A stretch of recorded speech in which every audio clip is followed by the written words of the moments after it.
It's been my experience in counting that we usually use combinations more so than permutations. And permutations, you know, order matters. Combination, order does not matter. Here's an example. From 8 books, just choose 3 of them. Now that's different than this. From 8 books, put 3 of them on a shelf. If I put 3 of them on a shelf, I'd have like the leftmost, the middle, and then the rightmost. But that's not what we're doing. We're just going to, in this bag of 8 books, just pick 3 of them. We don't care what order they come in. So we've got a formula for this. I'm not going to derive it here. I'm just going to write what the formula is. So it can go like this. A combination of n objects, choose r of them.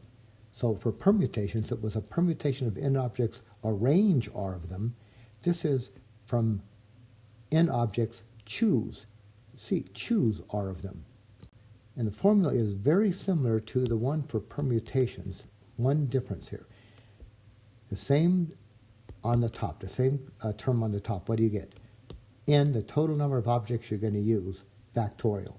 And then on the bottom, now for permutations, it was this. Leave a blank here. Just leave a blank here. And over here is going to go, for permutations, it would be n minus r factorial. But what we're going to put in here, right here, we're going to put the number that we're actually going to use. And that's going to be r factorial. And the way I think of it is this. If I just want to select or just choose some objects out of another group, then how do I do it? I take the total number of objects, put it on the top factorial. And on the bottom, I have 2 factorials. The first one is the number that I'm going to choose, and then the number that's left over. The number to choose, the number that's left over. So what we're going to get here is this. A combination of 8 choose 3 is going to be, all right, 8 factorial, right, the total number of objects that you have, factorial, divided by the number you're going to use by the number that are left over or that you're not going to use. So I'm going to use 3, and then what? Well, if there's 8 and I use 3, there's, what, 5 left over? So 5 factorial.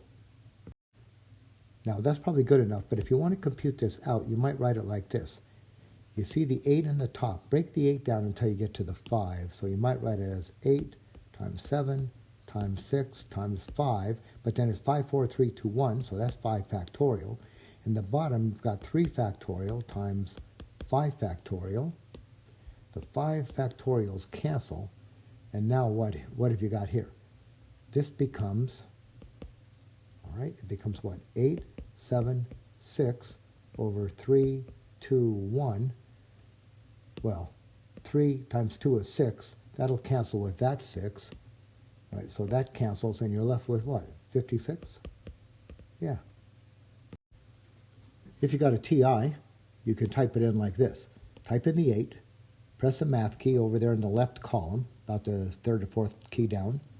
8, press the math key, arrow over to PRB, the rightmost menu item, and then look down for number 3. This is item number 3, NCR. N, choose R. N objects, choose R.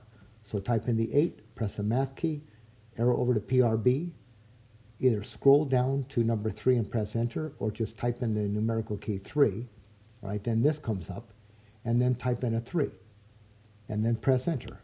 And right before your eyes, what comes up is a 56. So what you're looking at is this. It's going to be 8 NCR 3. That comes in on the left side of your calculator screen, and on the right side comes in 56. So just another example. What if in our class there's 30 people? So out of 30 people, and what we want to do is choose, I don't know, let's say we choose 5 of us.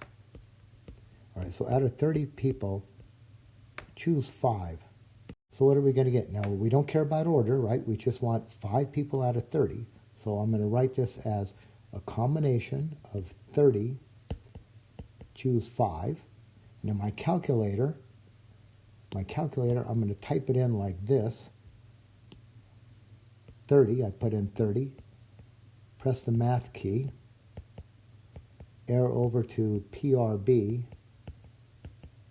Select NCR, right? N, choose R. and then type, what do we want, 5? Okay, so I type 5, press enter, and when I pressed enter, I got 142506. So in a class of 30, if you choose 5 people, how many ways can you choose those 5 people? About 142,000 ways, 142,500 ways you can do that. Now, when you see this notation here, combination of n, choose, r, the calculator did it like this, right? They said n, choose, r. But here's another one that's very common. You just write kind of a big, tall parentheses, and you write n, r, no fraction bar. So these are common. You're going to see those a lot. So in our computations and the exercises, I often will be using this one right here. It's just real convenient to use. This one's a little inconvenient. This one's good on the calculator, but when you're calculating several of these at a time, this is convenient. So I could have written this last one like this.